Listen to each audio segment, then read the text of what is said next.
IFL TV with Callum Smith, Paul Smith and Joe Gallagher. Joe, we'll start with you. 2 super middleweights, 2 second round knockouts. How do you assess the performances? World class. Both of them? He's a world class prospect and he's going to fight for the world title, definitely.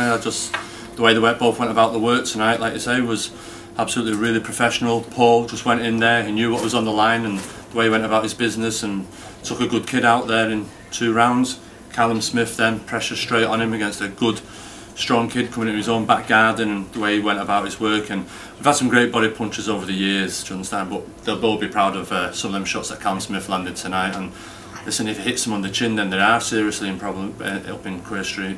Do you find the most deceiving thing about Callum is you look at him, you know, he's tall, you'd assume he'd be rangy, but he's not. He's brilliant up close. Well, he is rangy, but he's brilliant up close as well. Yeah, listen, to fair play to Tobias, not to dismiss, he came with a good game plan and it was working well in the first round. He had a fast jab, but that's what shows a sign of a good fighter. He adapted, he applied, and he went out and executed. Paul Smith, we only seen a little bit of him in video, and he went out and finished him with the shots that we've been working on in round 1. That's experience for you, and I think that's the difference between the two at the moment. Paul Smith's experience, well travelled, being around top gyms in the world, being with some class trainers. Callum Smith is just starting his journey. You've got a world class fight and you've got a world class prospect there. Carl, do you find maybe the difficult thing with you now is just getting your rounds? Yeah, but you know, I've always said I don't panic. I know that they're going to come eventually. You know, as I'm stepping up in class, people are going to take me longer and are going to cause me some problems. So you know, I might as well take advantage of the early nights while they come, because you know I am going to get longer fights and tougher fights for sure. Tobias is like there or thereabouts on, you know, a British level. What level do you think you're going to get rounds at? Don't know, you tell me. I expected some tonight, to be fair. Tobias is a good kid, but I've always said the best the opponent, the best performance from me, and I think that was the case tonight. You know, he started quick and you know, he had a very good jab, but you know, I adjusted and caused him with a good shot, and it only takes 1 shot to finish a fight, and I caused him with a good body shot, but you know, on a different day, the fight could have went longer. That's just boxing. Joe touched on it with the experience. It wasn't a massively hostile crowd, but you had a few boos. What was like that experience like? Because that's probably something you haven't had before. Yeah, I didn't really pay attention, to be honest. Once you're in there, you black everything out, and you know, it's just me and him. But as I say, I think I'm experienced as an amateur throughout the world, and you know, you sort of just get used to it. One thing, not related to the fight tonight, but one thing surprised me yesterday at the weigh-in, how big you are for super middleweight. And it wasn't long ago you were fighting a welterweight in the amateurs. Yeah, I think I've matured a lot over the last few years, and I think I've still got a lot of maturing to do.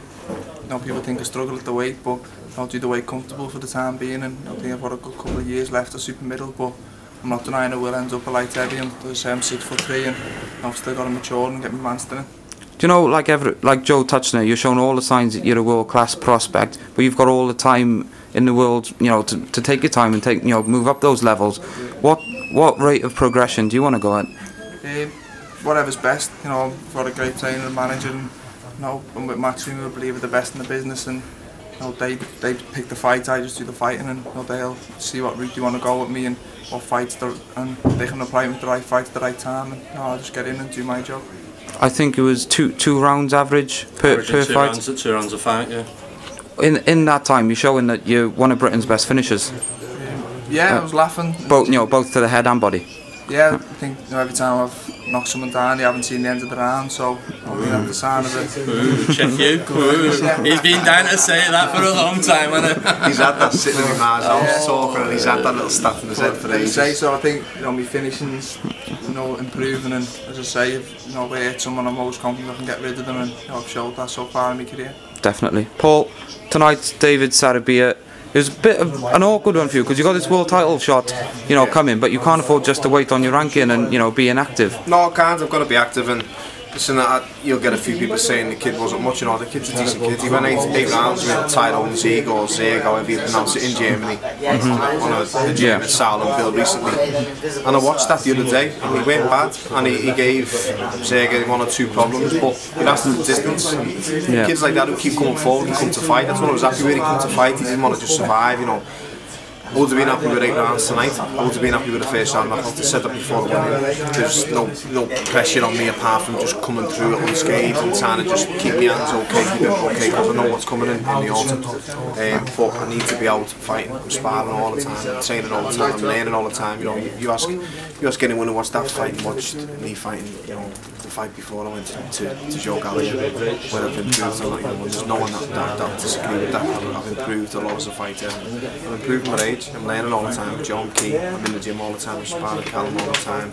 Jose Burton, Callum Johnson, Liam Smith. You know, I'm sparring everyone. We're getting sparring partners in the fight centre, and I'm learning all the time. I'm in the gym all the time, and I feel a better fight for it. I'm refreshed, and I'm happy going to the gym. I like going to work. That sounds job. There isn't too much to ask you because Coogan interviewed yesterday, but I was realising just Liverpool has domestically such a brilliant history, both amateur and professional, but there's not been a world champion since '93, and the only reason I know that is because Paul Hodgkinson fought Steve Robinson. Why has that been? Because you produce the goods at domestic level, and obviously you've got the opportunity to be that first world champion for a while. I'd love to, but it's not. It doesn't bother me. I've seen fighters in the past, and the first scouts to do this and the first scouts to do that. Okay, I want to be. I'm a proud scout, and I hope we all do it.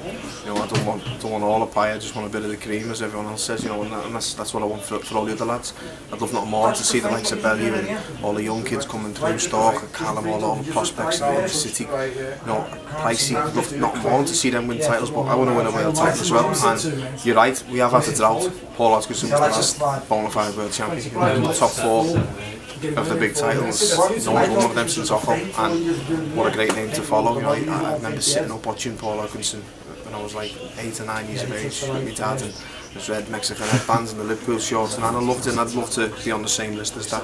But it's a massive time for Liverpool boxing at the minute with us 4 and the lads that are coming up in the city. Totally bad. He was unfortunate in his two challenges, but I believe we'll see a lot more from him as well. And it's looking great in the city.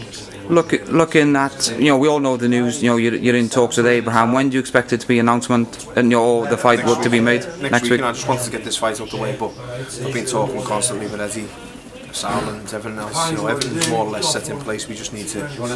It's not my place to announce it. No, for them, Eddie's, Sal and Show. They're got a lot of respect for them lads. They're great fellas outside the boxing, never mind in boxing. Top quality at what they do as promoters. It's their show. After Abraham's a champion, we have massive respect. So it's up to them to do the negotiating, do the announcing, and they can stage a press conference, and hopefully we'll get over to Berlin and make a bit of history with it. Cracking. Thank you very much for your time today. I know obviously busy, and we'll leave you get back to Liverpool. Thank you.